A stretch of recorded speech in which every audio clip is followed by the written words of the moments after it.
పేరు చల్లా పార్వతి సార్. నేను రాచల్ల గ్రామం చెందిన అంగన్వాడీ స్కూల్లో పనిచేస్తున్నాను.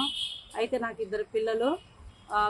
అదే ఊరు రాచల్లకు చెందిన వినోద్ కుమార్ అనే అతను, మల్లెబోయిన వినోద్ కుమారు, అతను ఆర్మీ సార్.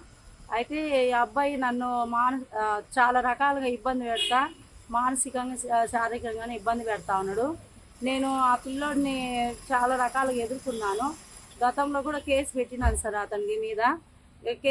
కేసు నడుస్తుంది, కానీ పోలీసులు ఏం చేయలేరు, మీడియా వాళ్ళు ఏం చేయలేరు, ఎంఆర్ వాళ్ళు ఏం చేయలేరు అని మమ్మల్ని బెదిరిస్తున్నాడు. ఈ మధ్య సంక్రాంతి పండగకు వచ్చింది సార్. వచ్చిన నుంచి కేసు రాసేవమని చెప్పేసి నన్ను రోజు బూతులు తిడతా ఉన్నాడు. దారిలో వస్తా పోతా మనుషులు లేనప్పుడు నన్ను తిట్టడము, నన్ను పట్టుకోవడానికి పట్టుకున్నాడు సార్. పట్టుకొని నేను అతని తిడతా ఉంటే అతను మళ్ళీ మాట మారుస్తున్నాడు సార్. మార్చి ఇతను ఎంఆర్ఓ వాళ్ళకు నేను చెప్పి వచ్చినాను సార్లకు, నువ్వు ఉద్యోగం ఎట్లా చేస్తావు అని చెప్తున్నాడు. అయితే నాకు ఇద్దరు పిల్లలు సార్. ఇద్దరు పిల్లలు చదువుకుంటున్నారు. నేను ఈ పిల్లోడి వల్ల మానసికంగా నేను కూడా కృంగిపోతా, ఉద్యోగం కూడా సరిగ్గా చేసుకోలేకపోతున్నాను సార్. ఈ పిల్లలు చదివించుకోవాలని కూడా నేను అసలు చాలా ఒత్తిడికి గురవుతున్నాను సార్. ఈ పిల్లని ఎట్లయినా ఈ ఒత్తిడి నాకు తగ్గించండి సార్. అంటే వాళ్ళు నువ్వు కేసు పెట్టినా కూడా ఏం కాదు, కేసు ఏమవుతుంది అని మాట్లాడుతున్నాడు, తిడుతున్నాడు. ఆ పిల్లోడు మళ్ళీ ఇంటి దగ్గరికి వచ్చేసి న్యూసెన్స్ చేస్తున్నాడు. నేను స్కూల్ దగ్గరికి పోతుంటే లోకల్లో తిరుగుతున్నాడు, నా ఉద్యోగం తీసేపిస్తా అంటున్నాడు.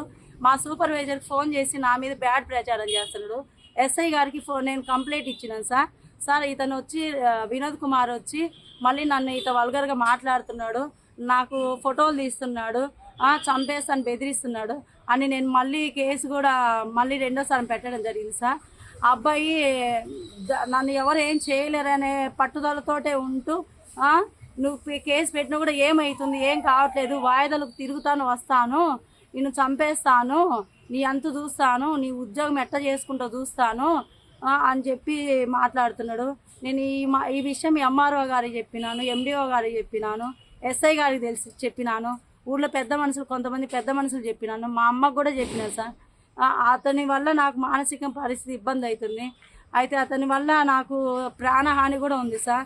ఏమన్నా అంటే ఆ పిల్లోడు రాత్రిలో 10 గంటల 12 గంటలకు వచ్చేది, అక్కడ తిరిగిపోతా ఉన్నాడు. మా ఇంట్లో నా భర్త లేడు, నా తండ్రి లేడు, నాకు చిన్న పిల్లలు ఇద్దరు, అన్నదమ్ములు లేరు. నేనేదో ఒంటరి జీవితం పని చేసుకుంటా జీవనం సాగిస్తున్నాను.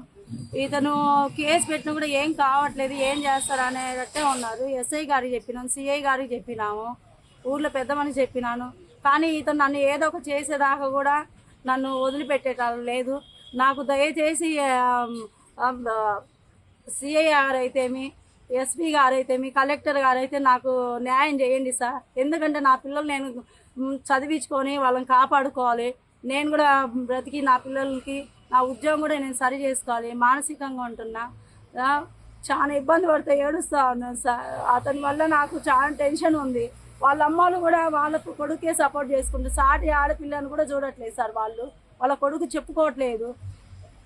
దయచేసి నా గోడు ఆలకించి సార్ నాకు న్యాయం చేయండి సార్. అతని వల్ల నా ప్రాణ రక్షణ కల్పించండి సార్. అతనికి సరైనట్టు చేసి నాకు న్యాయం చేయండి సార్. దండం పెడతా సార్, దండం పెడతాను.